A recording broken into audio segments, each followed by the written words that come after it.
ፍቅር እስከ መቃብር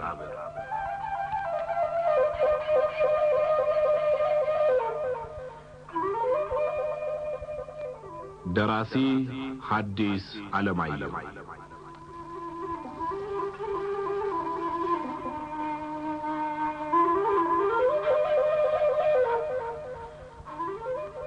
ተራኪ ወጋየሁ ንጋቱ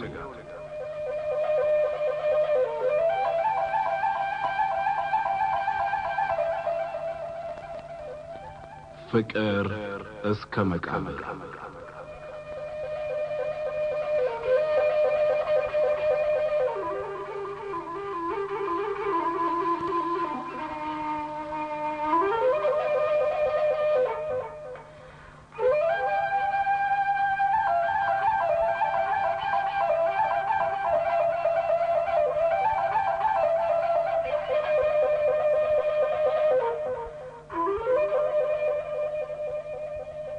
ጣናስትልን እንደምሰነበታችሁ የዝግጅታችን ተከታታዮች እድሜያቸው እየገፋ አቅማቸው እየቀነሰ ሲሄድ ረዳት የሚያጡ መሆናቸውን ወዳጆቻቸው አጥብቀው ስለመከሯቸው ከዚያው ከማንኩሳ ውድነሽ በጣሙ የሚባሉትን ሴት ለጋብቻ መረጡ። ወይዘሮ ውድነሽ 3 ባሎች በተራ አግብተው 3ቱም ስለሞቱባቸው ባል ፈርቷቸው እርሳቸውም እድላቸውን ፈርተው ባል እንደማይመጣላቸው ተስፋ ቆርጠው ቢመጣም እንደማያገቡ ወስነው እንደተቀመጡ ቦጋለ መብራቱ የንስሐ አባታቸውን ቄስ ታምሩን አማላጅ በመላክ ከብዙ ደጅ ጥናት በኋላ ወይዘሮ ውድነሽ ተሸነፉና ጋብቻውን ተቀበሉ። ከዚያም አብሮ መኖር ተጀመረ። በሁለተኛው ዓመት መጨረሻም ወንድ ልጅ ወለዱ። ታዲያ አንድ ቀን እመት ውድነሽ ባላቸው ከስራ ገብተው የሚበላ ነገር አለ እንደሆን እንዲሰጧቸው ቢጠይቋቸው ልጁ ስለታመመባቸው የሚጠብቅላቸው አጥተው በጊዜ ምግብ ሊያስተናዱ አለመቻላቸውን ከተናገሩ በኋላ ነገሩ ሳያስፈልግ አራዘሙና አማራው አለቀሱ። አቶ ቦጋለ ለጊዜው ልባቸው ወደ ቁጣ ተለውጦ ሊማቱ ተነሱ። እንደገና በረዳሉና አንድ ቃል ሳይናገሩ ሽመላቸውን ይዘው ወጥተው ከቤታቸው ጀርባ እጉብታው ላይ ቁጭ ብለው ግንባራቸውን እክንዳቸው ላይ ደፍተው አይኖቻቸውን ለበስ አድርገው በሐሳብ ባህር ጠለቁ። በዚህ መሃል አንድ ልብ የሚነካ ትንሽ ድምጽ ሰሙ። ወዲያው ባህሩ ጸጥ አለ። የሰሙት ድምጽ ባለቤታቸው የታመመ ልጃቸውን ሲያባብሉ ነበር። አባባ አሁን ይመጣል እያሉ። ወዲያው አቶ ቦጋለ መብራቱ ቤት ማዕረግ ልጅና ፍቅር የሰጧቸው ሚስታቸውን በማስቀየማቸው ተጸጸቱ። ባለፈው እሁድ አለቃ በላይ የሚባሉ ሊቅ ስለ ጾም ራስን ስለ መግዛትና ስለ ጋብቻ በረጅሙ ከሰበኩት አንዳንድ ነገሮችን አቶ ቦጋለ ትዝ እንዳላቸው ገልጸን ነበር። የሳምንት ትረካችን ያበቃ ነው። የዛሬውን ተከታይ ክፍል እነሆ።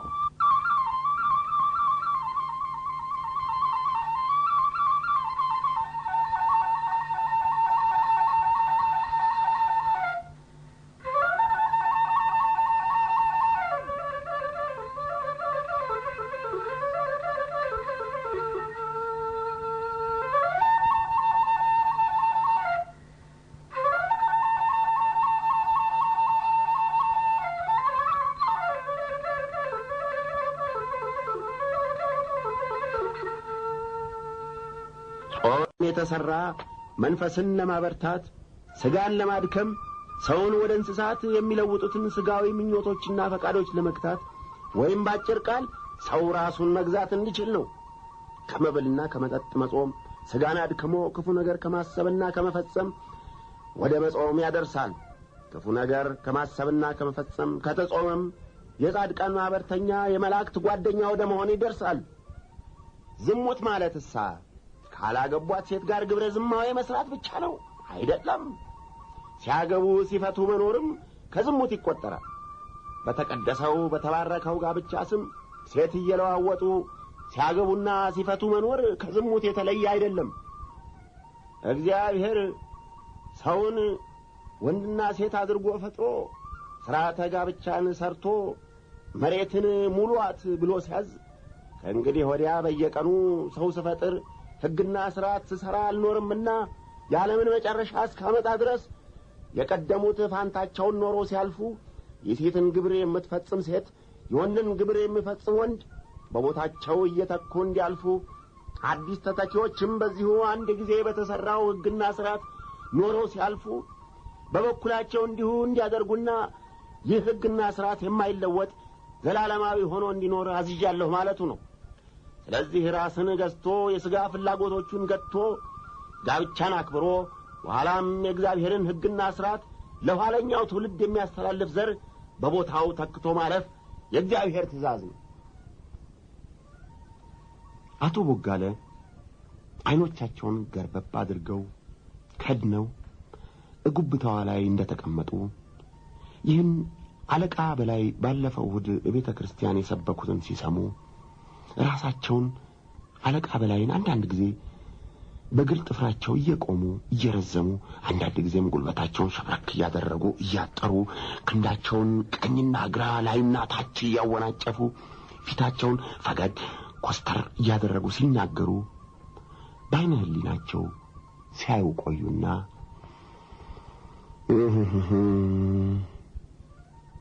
ብለው በረዥሙ ተነፈሱ። ከዚህ ከተናገሩት ሁሉ ዋናው ነገር ሰው ራሱን ሴሰኝነቱንና ስስቱን መግታት ካልቻለ ከከብት አይሻልም ያሉት ነው። ይህ እውነታቸውን ነው። ራሱን የማይገዛ ሰው አይባልም። ሌላ ሁሉ እንዲያው ለንግግር ማበርከቻ ነው። ሰው እንኳን እስኪደክም እስኪሞት ቢጾም ሰው እንደሆነ ይሞታል እንጂ የመላእክት ጓደኛ ሊሆን የሚችል አይመስለኝም። ብቻ ሰው ብዙ ሲናገር ምንም ልቅ ቢሆን የተናገረው ሁሉ ፍሬ ሊሆን አይችልም። እንደ እህል ማለት ነው። ከአንድ ክምር እህል የሚገኘው ፍሬ ቢበዛ ከአንድ ጎታ አይበልጥም። የቀረው ገለባ ነው። ይህም እንደዚያው ማለት ነው አሉ ቦጋለ መብራቱ እንደ መንጠራራት አሉና ከዚያ ሚስታቸው የተናገሩትና ልቅሷቸው እንደገና መጣባቸውና አይናቸውን ሳያረግቡ ወደ ቤቱ አፍጥጠው ሲያስቡ ቆዩ። አይናቸው ቢፈጥም የሚስታቸውን ልቅሶ እንጂ ቤቱን አያዩም ነበር። አዎ ልትበሳጭ ልታለቅስ ይገባታል አሉ እንዲህ ሲያስቡ ቆይተው። እሷ አትበሳጭ ማን ይበሳጭ? እሷ አታለቅስ ማን ያለቅስ? በሰፊው የለመደች ተልካው አሽከር ተጭነው ሰጋር የነበራት ወይዘሮ አይቷጣ እሷን ሆድ ያልባሰ ማንን ሆድ ይባሰው? ቀን ቢጥላት ቀን ቢከባባት ነው እንጂ የጌቶች ልጅ መቤት አልነበረች። ቢረባኝም የእሷን ችግር አይቼ ዝም አለማለፌ ጥፋተኛው እኔ ነኝ። ልሂድና ማሪኝ ልበላት አሉ አቶ ቦጋለ በሐሳባቸው። መቼም የሚወዱት ሲበድል ለበደሉ ምክንያት ማግኘት ቀላል ነው። ከዚያ ብድግ ብለው ሽመላቸውን በኋላቸው እየጎተቱ ወደ ቤታቸው ገቡ። አቶ ቦጋለ ሲገቡ እመት ውድነሽ ላይ ምድጃ ድስት ታች ምድጃ መጣድ ጥደው ልጃቸውን በግራ ጎናቸው ይዘው ራት ቶሎ ለማድረስ ከላይ ታች ይጣደፉ ነበር። አያ ቦጋለ መጣ ራት እስኪደርስ ቆሎ ስትቆረጥም እንድትቆይ ከጓዳ ይዤ እስክመጣ ጠፋብኝ። ልጁ ሲያመው ጊዜ እየተቅበጠበጠ ሲያስቸግረኝ ብሎ በዚያ ላይ ደግሞ አንተ መጥተህ ለኔ አስበሽልኝ አታውቂም ስትለኝ ጊዜ ነው የተቆጣው። በላውንም ተቀመጥና ቆሎ ብላ አሉ እመት ውድነሽ። ፍትግ የገብስ ቆሎ ከተወቀጠ ኑግ ጋራ በዝርግ ሰፌድ ሆኖ እሳቱ ዳር መደቡ አጠገብ ነበር። አቶ ቦጋለ ሄደው መደቡ ሲቀመጡ ምሽታቸው ልጁን አባቱ አጠገብ አስቀምጠው ወደ ማጀት ገቡ።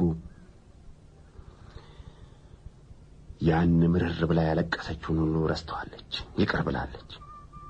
አይ ምን ነው የኔን ልብ እንደሷ ባደረገው አሉ አቶ ቦጋለ በሐሳባቸው። ወዲያው እመት ውድነሽ ከማጀት በሰፊው አንጫ ጠላ ይዘው መጡና ባላቸው ፊት አንድ ጊዜ ፉት ብለው እንካ ባይጥምም ጥም ይቆርጣል አሉ ትንሽ እንደመሳቅ ብለው። እመት ውድነሽ ትንሽ እንደመሳቅ ሲሉ የሚያስደነግጥ ልዩ የደስደስ ነበራቸው። አቶ ቦጋለ ተቀብለው አንድ ጉንጭ ዋጡና ምሽታቸው ወደ ምጣዳቸው መሄድ ሲጀምሩ ወዴ አሉ። እመት ውድነሽ ዞር ቢሉ ያቶ ቦጋለ ከንፈሮች ዝርዝር ያሉ ውብ ጥርሶቻቸውን ትተው ግራ ቀኝ ትንሽ እንደመሸሽ ብለው ፊታቸውና አይኖቻቸው ነውሩ እንደተገለጸበት ሰው ትንሽ የፍረት ቀለም ቀባ አድርጓቸው አዩ። እመት ውድነሽ ይህ አይነት አጠራርና ይህ አይነት አስተያየት ምን ማለት መሆኑን ስለሚያውቁ ተመልሰው ወደ ባላቸው እየሄዱ ምን ነው አሉ። የእሳቸውን ፊት ለልባቸው የተሰማውን የፍቅርና የደስታ ስሜት እንደ ንጹህ መስተዋት አጥርቶ እያሳየ የእሳቸውም አይኖች እንደ ነውረኛ አይን የሚያርፉበት ጠፍቷቸው ይንከራተቱ ነበር። እመት ውድነሽ ሀብታቸው ሲጠፋ በድህነታቸውና በችግራቸው ጊዜ እንኳን በኋላም እድሜ እስኪወስድባቸው ድረስ ውበታቸውና ደምግባታቸው አልተለዩአቸውም። አቶ ቦጋለ የሚስታቸውን ቀኝ እጅ ይዘው ትንሽ ሳብ ሲያደርጓቸው እቅፋቸው ላይ ወደቁ። ወዲያው ከንፈሮቻቸው ተገናኙ። ምጣዱ ላይ እንጀራ አለ ያራል አሉ እመት ውድነሽ ራሳቸውን ባላቸው ደረት ላይ ዛል አድርገው እንደጣሉ ችግር አይናቸውን እያዩ ይራር ማባቶ አሉ ባልየው። እኛ ደረታቸው ላይ የወደቁት ውብ ወይዘሮ የእሳቸው እንዳልሆኑና ይሄዱ እንደሆነም አይመለሱም ብለው እንደፈሩ ሁሉ እቅፋታቸውን ጠበቅ እያደረጉ በኋላ እመት ውድነሽ ተነስተው ወደ ምጣዱ ሲሄዱ አባባ አለ በዛብህ ከንፈሩን እያጮኸ እኔንም እንደማማሳመኝ ማለቱ ነው። ከዚያ አቶ ቦጋለ እየሳቁ ከተቀመጠበት አንስተው ታቅፈው እናቱን በሳሙበት አፋቸው ደጋግመው ሳሙት። አያ ቦጋለ የምትሰራው ስራ አሉ እመት ውድነሽ ሙግዱን ከምጣዱ ላይ ሲያነሱ እንጀራው ያረረ አያ ቦጋለ ብቻቸውን በሰሩት ስራ እንደሆነ ሁሉ አረረ አሉ ባልየው። አረረ ትላለህ ከሰል ሆነ እንጂ ታየው ይራር ማባቶ እሱስ ግድ የለም ምጣዱ እንዳይበላሽ ነው እንጂ። ለምን ይበላሻል? ምጣድ አንድ ጊዜ በላዩ እንጀራ ካረረ ከዚያ በኋላ 2-3 እንጀራ ተበላሽቶ ነው ደህና ማውጣት የሚቻል። ታዲያ ይሁና እንግዲያውስ ወደን ነው። እመት ውድነሽና አቶ ቦጋለ በጣም የሚዋደዱ ባልና ሚስት ነበሩ። ብቻ የተወለዱበት ያደጉበትና የኖሩበት ሁኔታ የተለያየ ስለነበረ ይልቁንም መጀመሪያ እንደተጋቡ በመሐከላቸው የነበረው ግጭትና ኩርፊያ ይበዛ ነበር። ደግነቱ ሁልጊዜ ኩርፊያውን ተከትሎ የሚመጣው አዲስ ፍቅር ስለነበረ ግጭቱና ኩርፊያው የቂም መታሰቢያ ሳይተው ያልፍ ነበር። በሚዋደዱ ባልና ሚስት መካከል የሚነሳ ግጭት አዲስ ፍቅር ፈጥሮ ባልና ሚስቱን የበለጠ እንደሚያዋደድ፣ በማይዋደዱ ባልና ሚስት መካከል የሚነሳ ግጭት ግን በቂም ላይ ቂም ጨምሮ ወደ መለያየት እንደሚያደርስ የታወቀ ነው።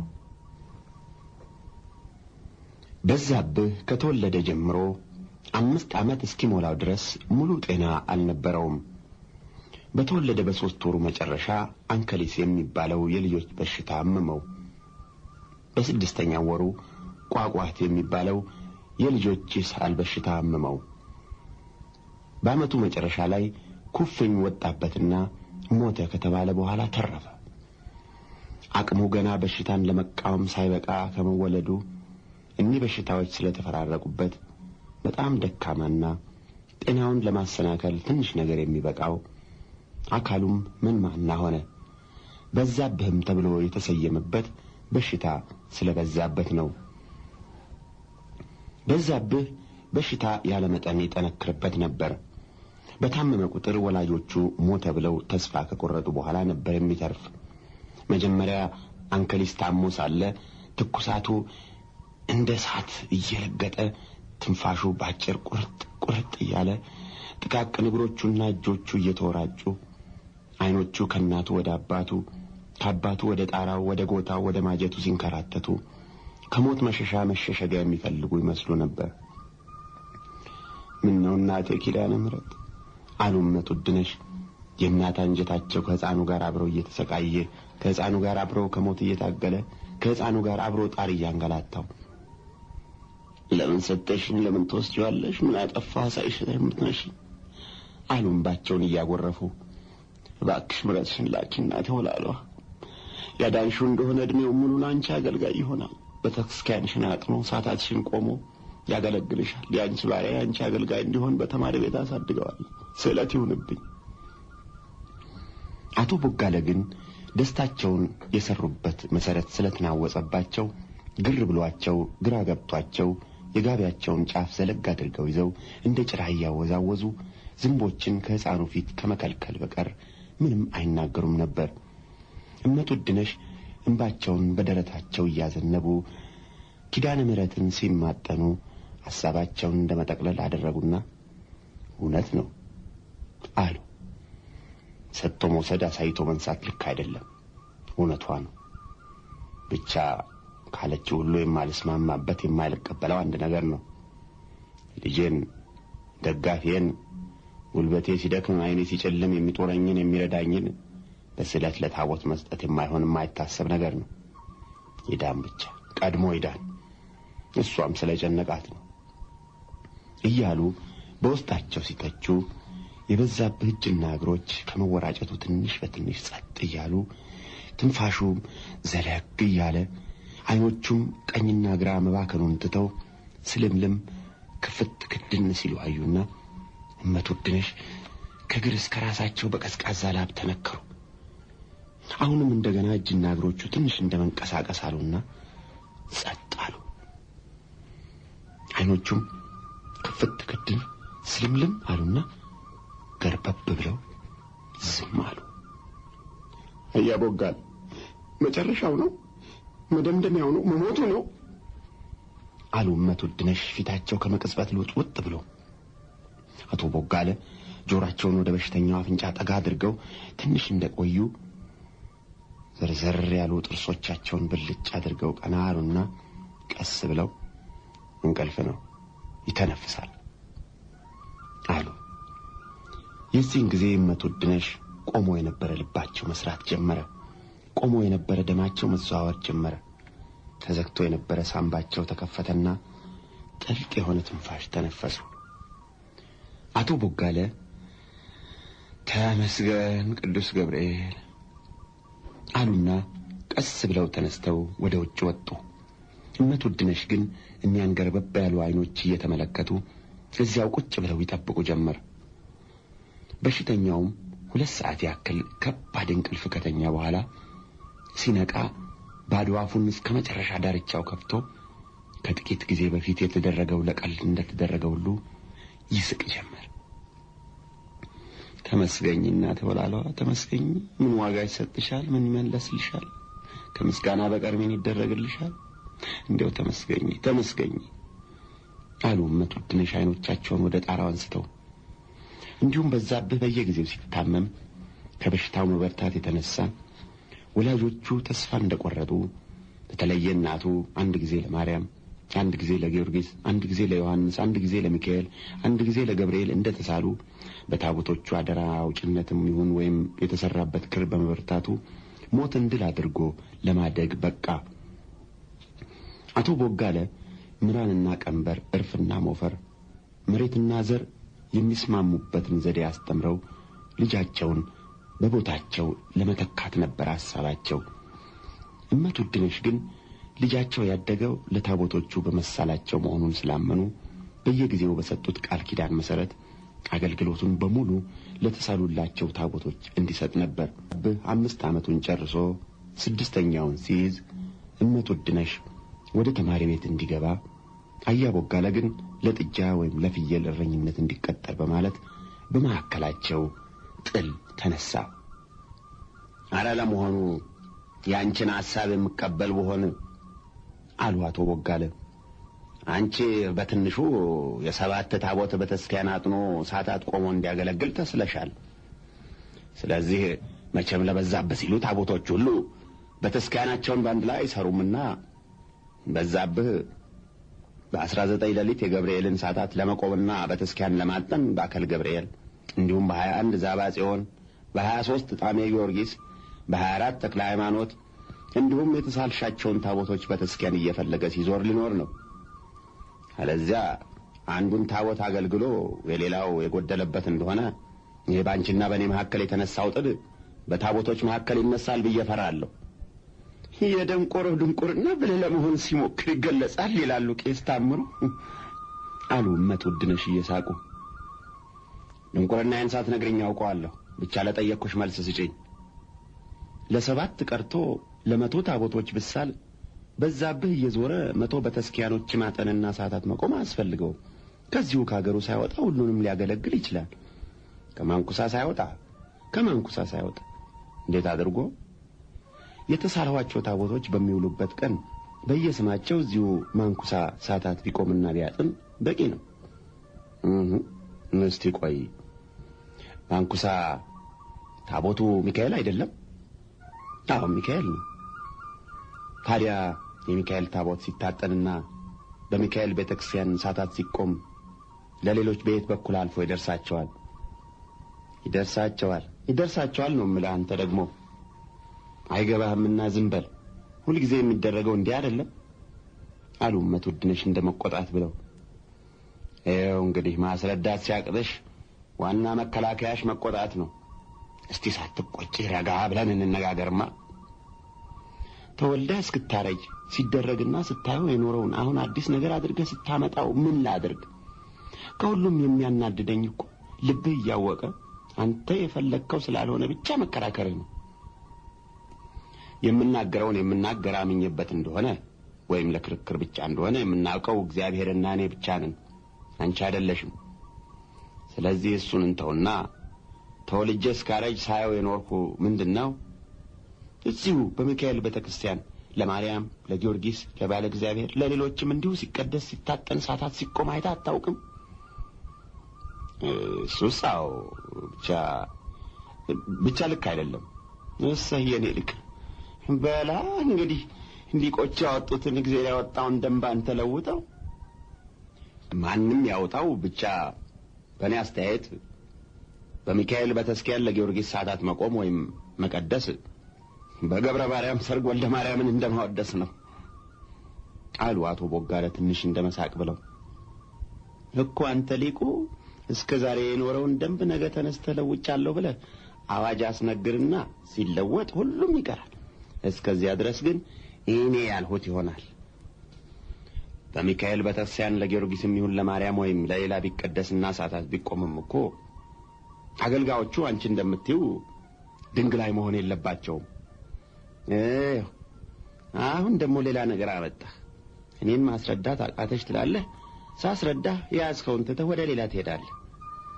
ምን አባቴ ላድርግ? ጨንቆኝ እኮ ነው አሉ አቶ ቦጋለ ያዘንና የጭንቅ ምልክት በፊታቸው ላይ ጎልቶ እየታየ። ለምን ይጨንቃል አሉ ምሽታቸው። እግዚአብሔር አልሃይ በለኝና ይሄን ልጅ ብዙ አደጋ ብዙ መከራ እንዳይገጥመው ፈራለሁ። እንዴት ያለ መከራ? ለታቦት አገልጋይ ስለሆነ ነው መከራ የሚገጥመው? አይደለም፣ ለታቦት ስላገለገለ አይደለም። ታቦት ድንግላይ ብቻ አይደለም የሚያገለግል፣ ምሽት ያገባ የት ንብረት ያበጀም ቄስ ደብተራ ሆኖ ያገለግላል። አንቺ ግን የምትይው ድንግል ሆኖ ይቀር ነው። እኔም በጣም የፈራሁት ይሄን ነው። አየሽ፣ ካደገ በኋላ እንደሌላው ሁሉ ምሽት አግብቶ ቤት ንብረት አበጅቶ ልጅ ወልዶ መኖር የፈለገ እንደሆነና ድንግልናውን ያፈረሰ እንደሆነ ይቀሰፍብናል። ታቦቶች ቢምሩት እንኳን ድንግልናውን ያፈረሰ እየተባለ የሰው መሳቂያና መሳለቂያ ይሆናል። የሀገራችን ሰው ምላስ እንዴት እንደሆነ ታውቂያለሽ። እንኳን ድንግልና ቅስና ያፈረሰ በሀገራችን ከሌባ የበለጠ ብርቱ ነውረኛ ነው። ቄስ ፍሬው ምሽታቸውን ስለፈቱ ብቻ ለምስክር አይበቁም፣ ለአስታራቂነት ሽምግልና አይመረጡም እየተባሉ ውሻ እየተባሉ ነው ሀገራቸውን ለመልቀቅና በሰው ሀገር ሄደው ወድቀው ለመቅረት የበቁ። እንዲህ ያለ ነገር እንዳይደርስብን ነው የምፈራ። በድንግልና ታቦት እያገለገለ በሚኖረው ሁሉ እንዲህ አሁን አንተ እንዳልከው ያለ ችግር ይደርስበታል ወይስ የኛ ልጅ ስለሆነ ብቻ በሱ ላይ ይደርሳል ነው የምትል? አሁን በቄስ ፍሬው የደረሰውን ያነሳው ቄስ ፍሬው ድንግላይ አልነበሩ። በቄስ ፍሬው የደረሰውን ማንሳቴ ድንግላይ ነበሩ ብዬ አይደለም። ሲያድግ ድንግላይነቱን ለማፍረስ የፈለገ እንደሆነ የሚደርስበትን አደጋ ለማስረዳት ነው። ድንግላይነቱን ያፈረሰ እንደሆን ብሎ ነገር አለ ባካችሁ። ለምን ያፈርሳል? አያፈርስም አሉ እመትወድነሽ እንደገና ተቆጥተው። ምሽት ማግባት ቤት ንብረት ማበጀት ፈልጎ ለምን እኔ ምሽት አገባሁ? ለምን ሰው ሁሉ ምሽት ያገባል? ስለሚፈልግ አይደለም? እሱም እንደሌላው ሁሉ ይፈልግ ይሆናል። እግዚአብሔር እንደሌላው ሰው ሁሉ አድርጎ አይደለም የፈጠረው? አይፈልግም አሉ እመትወድነሽ እንደተቆጡ። ግድ የለሽም አትቆጭ ውዴ። እኒህን 2 ደካሞች በሬዎቻችንን ሸጠን ለተሳልሻቸው ታቦቶች እንስጥና ስለቱ ይፈታ። አይሆን እኔ እንዳልሁት እረኛና አራሽ መሆኑ ቀርቶ ተማሪ ቤት ይግባና በኋላ ቢፈልግ ባለ ሕግ ቄስ ያለዚያም ደብተራ ይሁን፣ በኋላ ራሱ የመረጠውን ይሁን አሉ አቶ ቦጋለ። ይህማ የእውነቱ ታየ ተረት ነው አሉ እመትወድነሽ ቁጣቸውን ትተው ትንሽ እንደመሳቃሉና ባላቸውም የእውነቱ ታየን ታሪክ ስለሚያውቁ ምንም ቢያዝኑ ትንሽ ፈገግ አሉ። እውነቱ ታየ በሬው ጠፍቶበት ከሚካኤል ቤተክርስቲያን ገብቶ እንዲያስገኝለት ተስሎ ሲወጣ በሬውን ከቤተክርስቲያኑ ቅጥር ውጪ ሳር ሲግጥ ስላገኘው መሳሉ ቆረቆረውና እንደገና ወደ ቤተክርስቲያኑ ተመልሶ ገብቶ ሚካኤል በሬና አግኝቼዋለሁና በከንቱ እንዳትደክም ብሎ ወደ በሬው ቢመለስ ጅቦች ከበው ሲቀራመቱ ታገኘ። ከዚያ እያለቀሰ ሚካኤል አርያም ወለጣንህን እንደሆነ ሰጣለሁ በሬን ብቻ በሬን ሲል ጊዜ ሚካኤልም እውነቱ ታየ በከንቱ አትድከም፣ እኔ እንዳንተ የሰጠሁትን መልሼ መውሰድ አላውቅም፣ አሁን በሬህን ለጅቦች ሰጥቼዋለሁ አለ ይባላል። የእውነቱ ታየ ታሪክ መጨረሻው ምን እንደሆነ ታውቃለህ? እሱን እንድገም ነው የምትለኝ አሉ እመትወድነሽ። አይደለም የስዕለቱን ለውጥ እንስጥ ነው የምል። ልጄ ሞተ እንደሆነሳ አሉ እመትወድነሽ ወደ ባላቸው ዞር ብለው።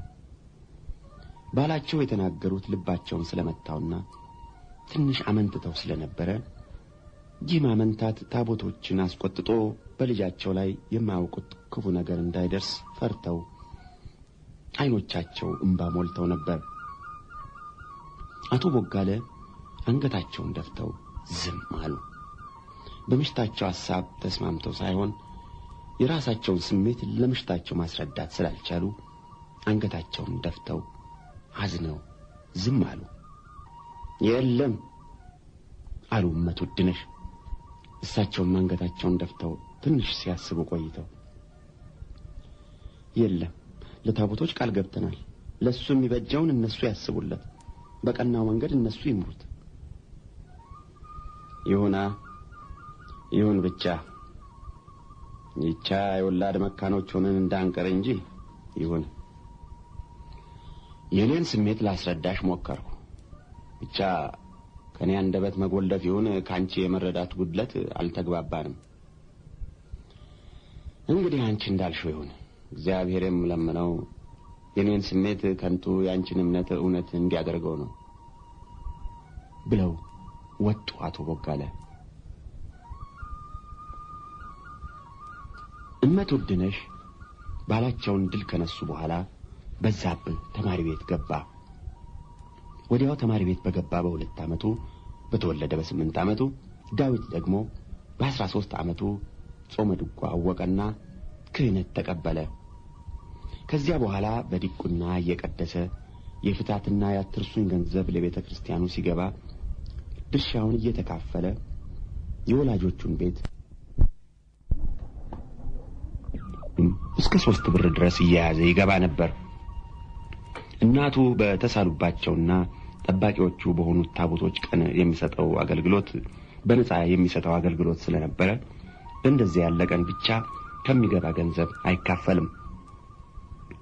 አቶ ቦጋለ ልጃቸው እየቀደሰ በሚያመጣው ገንዘብ አጠራቅመው መጀመሪያ ምሽታቸው እየፈተሉ ከሚያሰሩላቸው የዘወትር ሱሪ ሌላ ቡጀዲድ ሱሪ ገዙ። ከዚያ ቀጥሎ ጥሩ ጃኖ ሸማ ተሰፋላቸው። በኋላም በባህር አረብ የተከፈፈች ዝምዝሟ ያማረ ማለፊያ በርኖስ ገዙ። በርኖሷ 15 ብር ያወጣች በእውነት የጨዋ ልብስ ነበረች።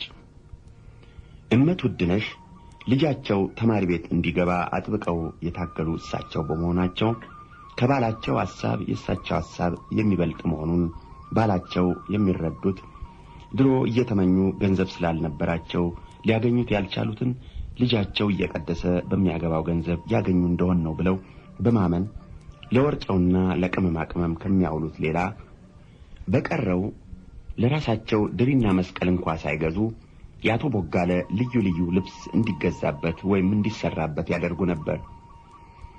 እኔ ይህን ያክል ልብስ ስገዛ አንቺ አንድ ነጠላ እንኳን የማትገዢ ለምን ነው ውዴ? ይላሉ ባልየው። ጥጥ ገዝቼ ፈትሎ ማሰራቱ ይሻላል ብዬ ለቀሚስም ለኩታም የፈተልኩት አገልግል እየሞላ ተቀምጧል። ወደ ሸማኔ መሄዱን ሰንፌ ነው እንጂ ፈትሎም ማሰሪያ ዋጋውም ተቀምጧል አታስብ ይላሉ መትወድነሽ ውሸታቸው። አቶ ቦጋለ ልጃቸው ቀድሶ ባመጣው ገንዘብ የገዙትን ልብስ ይልቁንም በርኖሷን በለበሱ ቁጥር ተማሪ ቤት እንዲገባ ምሽታቸው ሲፈልጉ እረኛ ካልሆነ ብለው የምሽታቸውን ሐሳብ መቃወማቸው ትዝ ይላቸውና ተሳዝቼ ኖሯል በል ይላሉ። ተማሪ ከሚሆን እረኛ እንዲሆን መምረጤ ያለ ጥርጥር ተሳዝቼ ኖሯል። እስቲ የቱ እረኛ ነው አባት እናቱን እንዲቀጥ አድርጎ ያዘ? ለወርጨው ሆነ ለቅመም አናስብ። እንዲያውም ከዚህ አልፎ ልብሳችንን የቻለ እሱ ነው። እስቲ የጥጃ እረኛ ሆኖ ቢሆን በየሳምንቱ የሚያገኘው ወተት ተጠራቅሞ ግፋቢል ከወርጨውና ከቅመም ያልፍ ኖሯል። የፍየል ወይም የላም እረኛ ቢሆንም እጅግ ቢበዛ በወሪያው አንድ አሞሌ ጨው ቢያገኝ ነው። እርግጥ በዚህ ተሳስቼ ኖሯል። ብቻ እንደ ሌሎች ተማሪዎች እንደ ሌሎች ዲያቆኖች በኋላ እንደ ሌሎች ቄሶች ወይም ደብተሮች ቢሆን እኔ እንዳሰብኩት እረኛና አራሽ ከመሆኑ ያለ ጥርጥር የተሻለ መሆኑን አሁን ተረዳሁ። ነገር ግን ልረዳው የማልችል ሌላውን ነው ይላሉ። ይህን ሁሉ ያደረገላቸው ልጃቸው ብድር መላሽ ሳይተካ ልጅ እንጂ አባት ሳይሆን አላፊ መሆኑን ሲያስቡ በደስታቸው መካከል ሐዘን በልባቸው ይሰነቀርና ልጃቸው ለዚህ ዓለም ደስታ ተመልካች ለመከራው ብቻ ተካፋይ መሆኑ ሲታሰባቸው እንኳን በበርኖስ ከግር እስከ ራሳቸው በወርቅ የሚያጅላቸው ቢሆን ሁልጊዜም ሙሉ ደስታ እንደማይሰማቸው ሁልጊዜም ደስታቸው ከቅርታ ጋር የተደባለቀ እንደሚሆን እርግጠኛ ነበሩ። እኔስ ጉልበቴ ሲደክም ይረዳኛል ብዬ የማስበው እሱ አለኝ። እሱ እንደኔ ሲደክም ማንን ያስባል? የወለዱት ሲወልድ የተከሉት ሲያፈራ በማየት የሚገኘውን ደስታ በምን ይለውጡታል? ገበሬ ይዘራል። የዘራውም ዘር አበቃቀሉን አሳምሮ ይወጣል፣ ያድጋል፣ ይለመልማል፣ ያብባል፣ ያምራል። ዘሪውም ከቡቃያው እስከ አበባው ድረስ ደስታው ከአዝመራው ጋር አብሮ ያድጋል። ከዚያ ፍሬውን ለማየት በናፍቆት ሲጠባበቅ በመካከሉ ድንገት አንድ የመርዶ ነብይ ይመጣና የዘራኸው ዘር ፍሬ አያፈራም፣ በአበባው ደርቆ ገለባ ትቢያ ሆኖ ይቀራል፣ ያንተም ደስታ ከቡቃያው እስከ አበባው በማየት ብቻ ይወሰናል ብሎ ቢያረዳው ያ ገበሬ ምን ያክል ይሰቀቅ፣ ምን ያክል አንጀቱ ይቆረጥ ይሆን? እኔም እንደሱ ነኝ። ወለድሁ፣ ደስ አለኝ። ምሽት አግብቶ ልጅ ወልዶ ስሜን ያስጠራል ብዬ ተስፋዬን የመሰረቱበትን ልጄ ይህች እናቱ ይህች መርዶ ነብይ ተስፋ ደስታ ፍጻሜ አያገኝም፣ የወለድኸው ላንተ አይሆንም ብላ ልጄን አንጀቴን ለብዙ ታቦት አከፋፈለችው። እንኳን እረኛ ሌላም በሆነና ይሄም ሁሉ በቀረብኝ ይሉና ባዘንና በብስጭት በርኖሳቸውን አውልቀው ይጥላሉ። አቶ ቦጋለ አንዳንድ ጊዜ እንዲህ አልፎ ያች ደስታ ሲነካቸው፣ ብዙ ጊዜ መሪር ሐዘን ሲሰቃያቸው በዛብህ በአካልም በአእምሮም እየጎለመሰ ሄደ። ግብረ ዲቁና ጠንቅቆ በማወቅና በድምጽ ማማር በማንኩሳና በዙሪያ ገባው በዛብህን የሚተካከል ዲያቆን አልነበረም። ስለዚህ በዓመት በዓል ቀን ሁልጊዜም ገባሬ ሰናይ የሆነ የሚቀድስ በዛብህ ነበር። በየሳምንቱ እሁድና በዓመት በዓል ቀን ጽድቅ ፍለጋ ሳይሆን በዛብህ ሲቀድስ ድምጹን ለመስማትና አንዳንድ ጊዜም የገዛ ድምጹን ተከትለው እንደ ንስር ወደ ላይ ሲያርግ ለማየት የሚሰበሰቡት ከወንድም ከሴትም ብዙ ነበሩ።